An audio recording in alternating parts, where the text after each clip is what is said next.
uno de los primeros motivos por la vida podían ser las chicas en esa época, cuando uno era joven, ¿no? Pero la lectura era el nexo que uno tenía para poder leer las cosas de la vida cotidiana entre país y país, ¿no? Entonces el corrector lo toma como país, digamos. Uno podría decir que hoy en día todos los canales informáticos son canales que atienden a diseminar saberes. Hoy en día ya no hay una normativa como el viejo Kant quería en el siglo XVIII, donde uno podía decir esto es así. No estoy hablando ni siquiera de la verdad, ¿no? Esto es así. Ya no. Un tipo se llama Martín Cobán. La novela transcurre en el Colegio Nacional, de Buenos Aires. Y la protagonista es una preceptora que termina siendo expulsada entre toda esta red de corrupción y poder que hay en el colegio en esa época, y se exilia en Córdoba. Se exilia, tiene un problema, la echan, se viene a vivir al barrio Malvinas Argentinas y quiere ir a pedir trabajo en el colegio Montserrat, y en esa época todavía no había mujeres. Y eso lo plantea, digamos, en los 70 ya en el colegio de Buenos Aires había mujeres. Quiero decir que es un colegio que también tiene una tradición oscurantista. Todas cuando son impuestas por un poder coyuntural que en ese momento rige, la academia o el saber, lo que sea, hace que ese efecto que tiene esa moda desvirtúe y quite de sentido a los otros conocimientos. Y ahí es una operatoria que es bastante complicada, que en un momento determinado acá está planteado de manera bastante interesante. No es que sea un ensayo esto, pero la forma como se plantea es bastante interesante. Bueno, hay otro tema más, que es el tema de la tecnología. El tema de la tecnología dado por las redes sociales, ¿no? El tema de las comunicaciones a partir de las redes sociales. Las redes sociales, hay un investigador francés muy interesante, que tiene que ver un poco con lo que yo planteé al comienzo, que se llama Roger Chartier. Roger Chartier es un tipo de 70 años, suele venir a Argentina más o menos seguido, y es una de las personas que ha hecho un estudio más exquisito de la relación de placer que hay, mejor dicho, del placer y del ejercicio de la lectura. Porque todo aprendizaje previo, y en eso tenía razón Aristóteles, ¿no? Todo aprendizaje previo, no interesa que sea de matemática, de química, de fisiología, de biología, de literatura, de la alta épica de media, la aproximación primera está dada por el placer. Si no hay un placer para acceder a ese conocimiento siempre va a ser momentáneo. Se va a esfumar. Uno va a diagramar una novela hoy en día, es muy difícil, se puede, por supuesto, todo se puede, y de hecho muchas ganan premios, pero es muy difícil estructurar o concebir una novela en el sentido tradicional, es decir, como era el canon que fue, si se quiere, hasta comienzo del siglo XX. ¿Por qué? Porque la multiplicidad de sentidos y significados que hoy en día hace la novela hace que haya una concurrencia de elementos donde el acto de ¿cómo sería la diferencia entre narrar y hay un juego ahí diádico? Una cosa es narrar y lo otro es relatar, no necesariamente convergen. Entonces eso puede dar la idea que a veces uno está leyendo algo que tiene un tono fragmentario. Eso tiene que ver con algo que voy a decir después al final, pero perdón, apagame esto, apagame. Pero eso tiene que ver con el estado de escribir esta situación hoy en día. Hay otro aspecto acá que es el aspecto político. Si uno se detuviera en esta novela, esta es una novela que está absolutamente atravesada por lo político. Y acá había marcado una cosa que tenía que ver que la literatura manifiesta lo que no se puede resolver. El campo de la literatura no es el campo del éxito, sino que es el campo donde uno enuncia cosas que no tienen una resolución inmediata como puede ser el periodismo. Esa es una gran distinción entre el periodismo y, por ejemplo, lo que puede ser la ficción política. En la ficción política hay siempre un acto de desplazamiento. En la crónica narrativa, cuando uno va a enunciar los hechos de la realidad cotidiana, lo que tiene que hacer es poner la cuestión de la manera más directa posible, porque si no es inteligible para mucha de la gente. Entonces, hay algo en esta novela, en esta segunda novela de Diego, que a mí me cae muy bien, ¿no? Y es cierto tono. Cuando digo el tono, porque hay varios tonos, hay varios registros de tono, está el tono del humor. Mark Twain enseñaba que una de las primeras cosas que uno tenía que hacer en la vida era tomarse medio en broma a sí mismo. Y hay un pasaje muy gracioso acá, que es a raíz de un intercambio que él tiene con Luis Tonis, donde se genera el problema de la disyunción entre país y país, ¿no? Entonces el corrector lo toma como país, y hay un juego porque Diego eso lo vincula con un bullying que le hacían en la primaria, donde lo trataban de Fernández Provincia, ¿no? Fernández País, Fernández Provincia. Entonces hay un juego ahí que se genera que uno es muy gracioso y muy verde. La segunda, tercer punto, hay un punto que está vinculado acá. Digamos, esto es una novela en principio. En principio. Como varios principios que se quedan en enunciación del principio, pero después pasan a hacer otras cosas. Hay de la novela, hay del ensayo y hay del cuento. Es decir, están perfectamente diagramados lo que es la situación, que es algo inherente generalmente al cuento, con la descripción de los personajes. La descripción de los personajes, como ya viene de la antigua literatura, era un elemento fundamental a la hora de uno poder diseñar y pergeñar lo que se entiende por una novela, no porque quiere comunismo, sino que se trata de un rechazo puro y simple, de una negación a someterse a otro devenir histórico inexorable. Y la Iglesia, así como las demás religiones, con la excepción del Islam y la New Age, que ya lo han hecho y aún seguimos padeciendo las catastróficas consecuencias, podría aprovechar estas condiciones para erigirse como contrapeso occidental. Pero ahí me temo que disiento con vos. Actúa en complicidad con la sociedad liberal, se adapta a los tiempos que corren, ha olvidado el rol fundamental que juegan los dogmas. Esto es en España. Página 85. Todas feas y sí. En Europa ya no hay occidentales. Esto no es España, sino Hispanistán, uno de los países más pobres de Eurabia. Y el reciente ascenso de Pablo Iglesias y el populismo de izquierda es una prueba de ello. Ahí le tengo que dar la derecha a Esperanza Aguirre. Europa es un continente palestinizador, sin futuro. En el viaje nos topamos con una realidad completamente distinta a la que existe en el Paseo de San Juan o en la Gran Vía, a la salida de Barcelona. Pero acá nomás te digo, vimos varias villas. En Pamplona se cansaron de pedirnos plata, más o menos como en Cuba. Y ya de Oporto en Portugal ni te cuento. Una pobreza, la calidad de la ropa, los negocios. Terrible. Acá hay una tercera cita que voy a hacer, porque es muy lindo citar hoy en día. No se van a enojar ustedes los dueños de la librería, ¿no? Es muy lindo citar a Norberto Galasso, a Rodolfo Walsh o a Enrique Dussel, que es un gran filósofo, ¿no? Pero casi nadie se animaría a citarlo a Vicente Massot. ¿Saben ustedes quién fue Vicente Massot, no? Vicente Massot fue uno de los teóricos del proceso de reorganización militar. Fue uno de los teóricos del proceso. Y lo que viene acá, por esas paradojas de la vida, tiene mucho que ver indirectamente con lo que pensaba Tulio Albrindonghi, que fue un gran historiador, liberal, pero un gran historiador, y él más o menos pensaba esto que dice Massot. No es novedoso, salvo que la novedad no sea más que un eterno reciclaje. Vicente Massot, el último falangista que nos queda en Argentina, en Matar y Morir, aporta un dato interesante. A la Revolución de Mayo le hicieron los vascos, los gallegos y los catalanes. Es decir, la España periférica, pluralista y laica contra la España centralista, unitaria y católica. La burguesía contra la nobleza, el fragmento contra la estructura. Le hicieron los que actúan dentro de la cultura española sin sentirse atados a ella por una devoción especial. Página 38.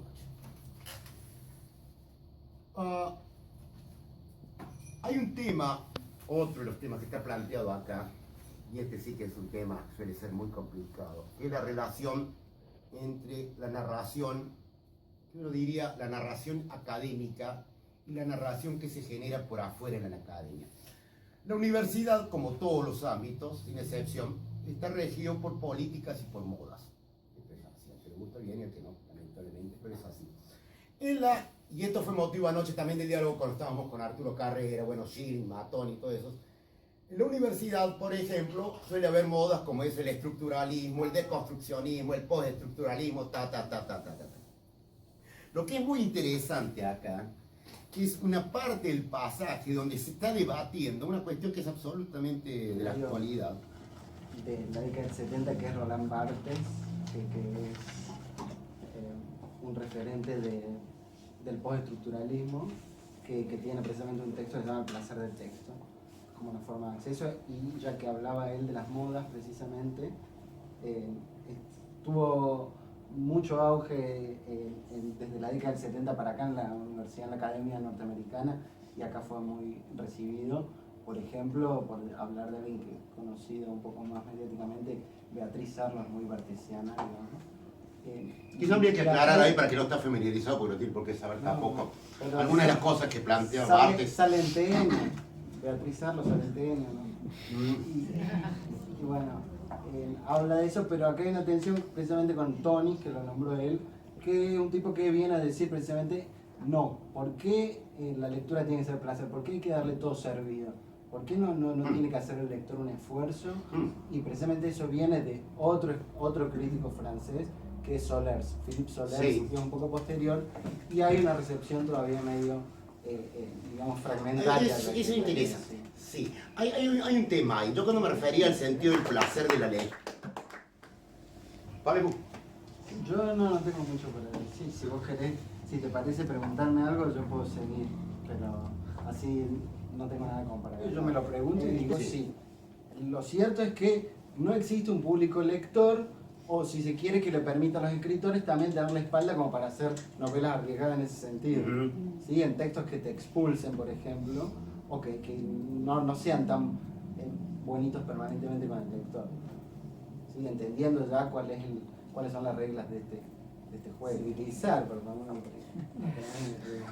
Es una idea del Sarmentino, ¿no? Claro, un poco esa Sarmiento creía, era una visión teleológica del siglo XIX, ¿no?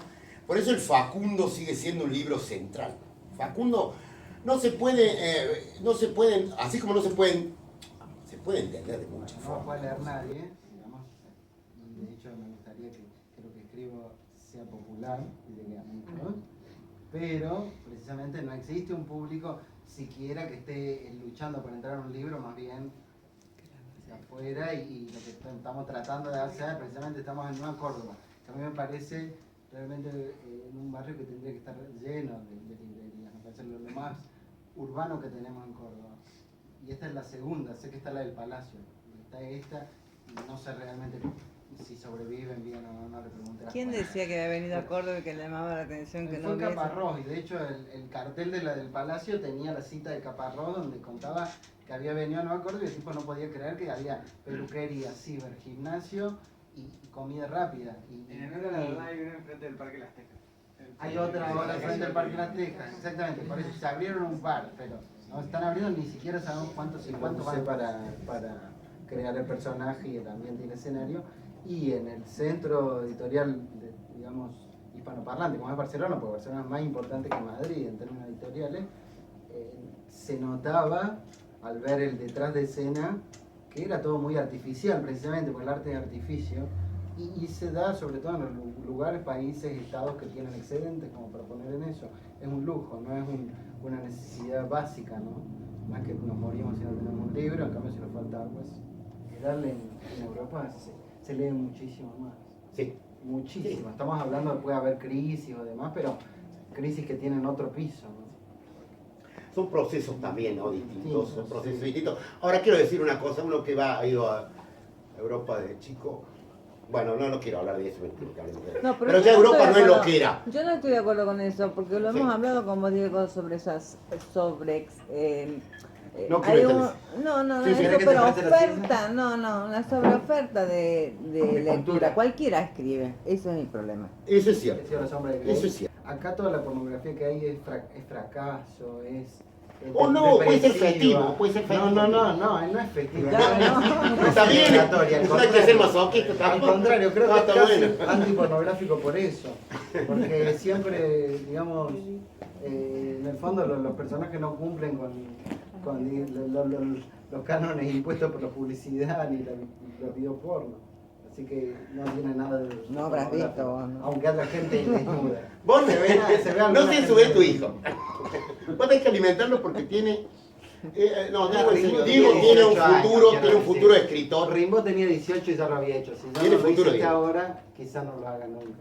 Después me permito sentir con vos en esto de la... Te veo muy con el concepto del arte de élite. Y yo, ¿A mí? de élite. ¿Quién es el dueño de la palabra? ¿Quién es el dueño de los colores para pintar? A ver, Nadie. poneme en contexto. Ya. ¿En qué contexto me Vos decís? dijiste, Sí. que vos dijiste que cualquiera escribe. No, ella lo dijo, no lo dice yo. Bueno, no, ese concepto que se fue moviendo ahí. Sí, Yo creo que cualquiera puede escribir. Sí. Porque ¿quién es el dueño de la palabra? sí. ¿Quién es el dueño de los colores para Sí. pintar? Yo te Sí. quiero decir que con Eduardo hacemos un taller en la Biblioteca Córdoba y uno de los textos centrales que damos es el llamado por los malos poetas de Foucault. Que justamente dice los malos poetas cumplen una función, no están al pedo, ¿no? O sea, Sí. por un lado permiten contrastar con los buenos y por el otro ayudan a que exploten las mil flores del poema, dice él. Y esto lo tomó la Coca-Cola. Hicieron una publicidad. No, Yo creo que más que bueno o malo, Debes- es como que cada uno escribe para un público diferente. Sí. Y Aparte. representa, por ejemplo, yo te voy Mira. a decir una cosa bien. Y no venden nada o no los conoce nadie, y hay otros que tienen una gloria quizá de 3 meses. O sea, el mercado es todo lo opuesto a lo canónico. ¿No? A ver, Omar, El mercado te da ¿qué un piensa lugar, usted? Venga. Te expulsa. Venga. Ahora es el grande, el genio. Omar tiene la visión. No, yo soy peronista, defensa del peronismo, pero los peronistas no me quieren peronista, no me pasa así. Los peronistas me quieren radical. Ese es un problema. Ese es un problema. Bueno, pero una cosa y la. A ver, ¿por qué te gusta? Sacame una Sí, sola. En Córdoba hay una actividad literaria, digo, editorial muy importante, muchísimas editoriales, muchísimos escritores, pero no hay lectores, digamos, se escribe, y ese es un problema. Yo no digo que haya que escribir para los lectores, hablábamos con Diego, pero hay que tenerlo en cuenta mínimamente, ¿no? Sí, claro. Es un detalle. Y uno cuando va entrando en el circuito más se va dando cuenta Claro. de eso, ¿no? Entonces, mira, y yo no estoy hablando de la calidad de los libros, pero en la poesía. Hay una poesía que se escribe. Situación del yo, ¿no? Todos tienen Sí. un blog, Sí, y sí. todos cuentan cómo, qué desayunan y qué, Sí. qué hacen. Esto es lo que quiere decir, parece que hay y de repente es más importante el artista que el arte. El arte no tiene dueña, digamos, la hacemos en grupo. Esto es un capricho desde el siglo XVIII que existe los derechos del autor y entonces le ponemos Diego Fernández Pay, pero acá yo le robé un montón de gente y para eso me tuve que salir de una época. Porque si tengo la cabeza de ahora no puedo tocar nada de lo que vos digas. No, pero yo me refería a lo que vos decías, Omar, de que la poesía tiene un sentido o cuando Mira, me vos puede escribís. interesar, ¿no?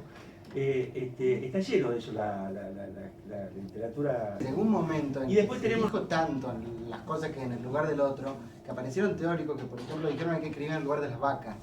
¿Qué diría una planta? No ya vos que no tenés la posibilidad de tener una buena pluma, sino ¿qué diría el Capitolio, digamos, la cúpula esa? Sí, cosas que... Bueno, ya, Y bueno, es así se complejiza. la Ahí cosa. jejeando porque habla así. Sí.